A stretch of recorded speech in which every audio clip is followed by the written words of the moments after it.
کېږي. او زه به درته یو خبره ذکر کړم او دا به انشاءالله فایدهمند خبرې. دا نن سبا یو څو خبرې ډېرې مشهورې شوي دي. یوه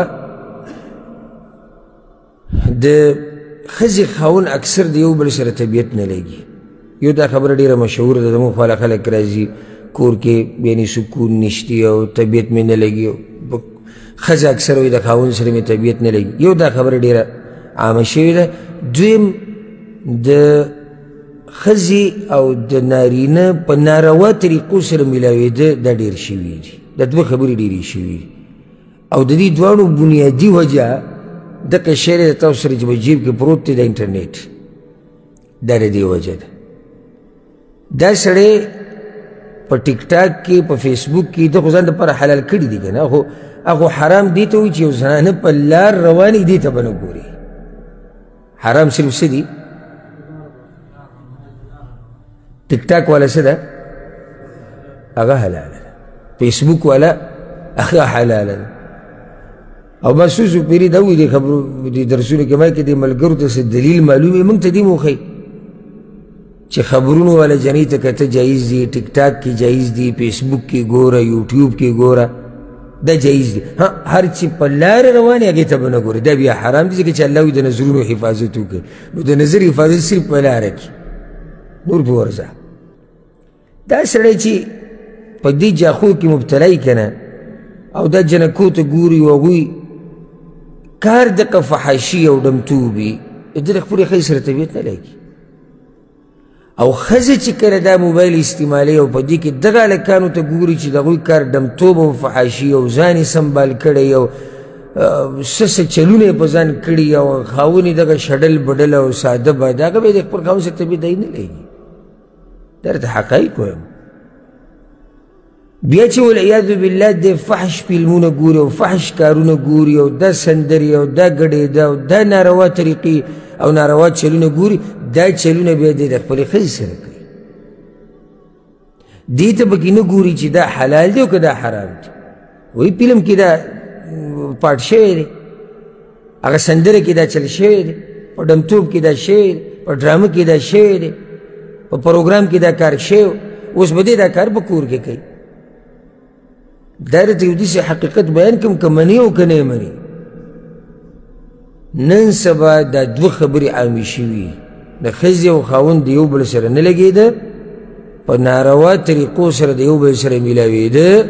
او دا ټول برکت ته دغه انټرنیټ دی چې د ډېرو په هغې باندې بریک نه لګي او د ځان دپاره یې حلال کړی.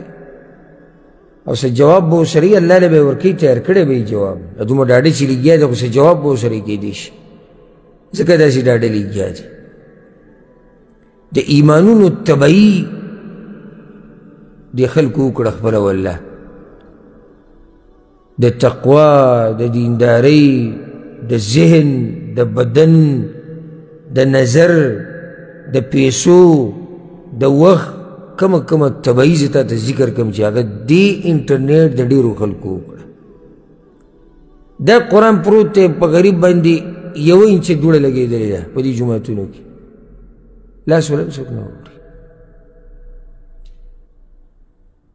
او په انټرنیټ کتو باندې سترګې سرې شوې. لاړ شه ته ډاکټر پسې، ته ډاکټر پسې لاړ شه چې هغه د سترګو ډاکټر وي او تپوس دې وکړه. ډاکټران وایي اوس ټول رش په هغوی باندې جوړ دی، د چا سترګې زخمي دي، چا هغه سرې شوي دي، چا په سر درد راځي، دا ټول د دغه شي برکت دی. تقوا خو تلې راغلې واله. ملګرو سره چې ناستې ته به وایي چې دا یو غټ د زمانې بزرګ دی. سبحان الله استغفر الله. تقوا د الله نه د یېرې خبرې، او چې ځان له شي بیا د تقوا پته لګي، هغه ځای کې بیا د تقوا پته لګي. بدن ورسره تباه شو ځکه چې خوب نشته. د خوب په ټیم کې دغه شی ګوره، آرام سکون نشته، د آرام په ټیم کې دغه شی ګوره. اوس یو سړی دی هغه ماسپښین دمه کوي 1 ګنټه، په 1 ګنټه کې دی 40 منټه موبایل ګوري، نو دی به څه دمه وکړي؟ د شپې چې ورته موږ ماسوتن درس دی یاره بس درس دی ډېر مزه کوي خو دغه دا چې موږ سهار لاړ شو بیا راشو ستړي وو ګر دا سړی چې د ماسوتن د مانځه نه بعد په دې کټ کې پروزي موږ ته معلوم دي دا د خلکو سره موږ اوسېږو زه سره بلې دنیا نه یم دې کټ کې چې سم لیده هغه 12 یوې 2 پورې په دې موبایل کې ګوتې وویل خو د الله په کور کې ناسته یو 2-3 نصیحتونه اورېده دا په ده باندې سم بوج شي مال